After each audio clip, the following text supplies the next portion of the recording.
सिंहकवचम् वक्ष्ये प्रह्लादेनोदितम् पुरा सर्वरक्षाकरम् पुण्यम् सर्वोपद्रवनाशनम् सर्वसम्पत्करम् चैव स्वर्गमोक्षप्रदायकम् ध्यात्वा नृसिंहम् देवेशम् हेमसिंहासनस्थितम् विवृतास्यम् त्रिनयनम् शरदिन्दुसमप्रभम्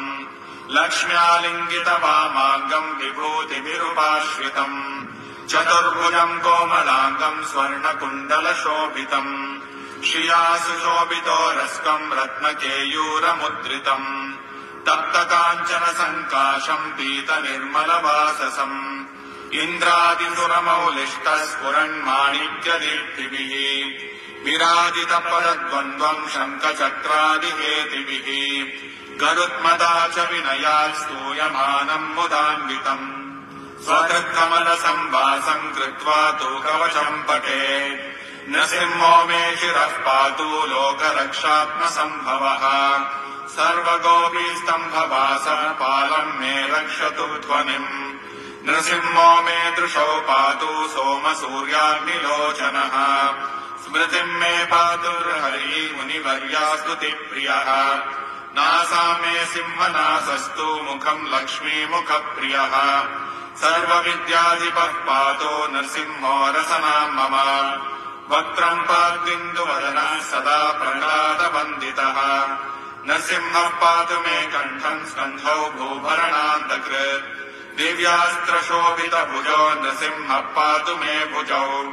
करौ मे देववरदो नृसिंहः पातु सर्वतः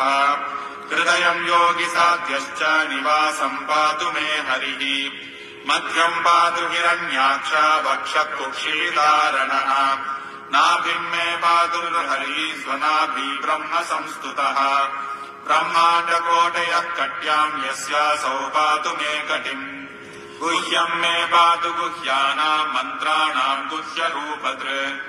ऊरो मनोभवः पातु जानुनी नररूपदृक् जङ्घे पातु धराभारा हर्ता योऽसौ नृकेसरी सुरराज्यः प्रदः पातु पादौ मे हरीश्वरः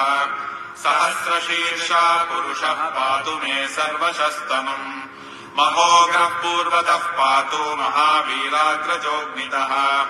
महाविष्णुर्दक्षिणे तु महाज्वालस्तु नैऋतौ पश्चिमे पातु सर्वेशो दिशि मे सर्वतोमुखः नृसिंहः पातु वायव्याम् सौम्याम् भीषणविग्रहः ईशान्याम् पातु भद्रो मे सर्वमङ्गलदायकः संसारभयतः पातु मृत्योर्नृत्युर्नृकेसरी इदम् नृसिंहकवचम् प्रह्लादमुखमण्डितम् भक्तिमान् यः पठे नित्यम् सर्वपापैः प्रमुच्यते पुत्रवान् धनवान् लोके दीर्घायुरुपजायते यम् यम् कामयते कामम् तम् तम् जयमाप्नोति सर्वत्र विजयी भवेत् भूम्यन्तरिक्षदिव्यानाम् ग्रहाणाम् विनिवारणम् वृश्चिकोरगसम्भूत विशापहरणम् परम् ब्रह्मराक्षसयक्षाणाम् दूरोत्सारणकारणम् भूर्जे वा तालपत्रे वा कवचम् लिखितम् शुभम् करमूले कृतम् येन सिद्ध्येयुः कर्मसिद्धयः देवासुरमनुष्येषु स्वम् स्वम् एव जयम् लभेत् एकसन्ध्यम् त्रिसन्ध्यम् वा यः पठे नियतो नरः सर्वमङ्गलमाङ्गल्यम् मुक्तिम् मुक्तिम् च विन्दति 32 सहस्राणि पठे शुद्धात्मविद्भिः कवचस्यास्य मन्त्रस्य मन्त्रसिद्धिः प्रजायते अनेन मन्त्रराजेन कृत्वा भस्माभिमन्त्रणम् तिलकम् विक्रियाद्यस्तु तस्य ग्रहभयम् हरेत् त्रिवारम् जपमानस्तु दत्तम् भार्याभिमन्त्र्य च प्राशयेद्यम् नरम् मन्त्रम् नृसिंहध्यानमाचरेत् तस्य रोगाः प्रणश्यन्ति ये च स्युः कुक्षिसम्भवाः किमत्र बहुनोक्तेन नृसिंहः सदृशो भवेत् मनसा चिन्तितम् यत्तु स तच्चाप्नोत्यसंशयम् गर्जन्तम् गर्जयन्तम् निजभुजपटलम् स्फोटयन्तम् हरन्तम् दीप्यन्तम् दापयन्तम् दिवि भुवि दिशम् क्षेपयन्तम् क्षिपन्तम् क्रन्दन्तम् रोषयन्तम् दिशि दिशि सततम् संहरन्तम् हरन्तम् वीक्षन्तम् घूर्णयन्तम् करनिकरशतै दिव्यसिंहम् नमामि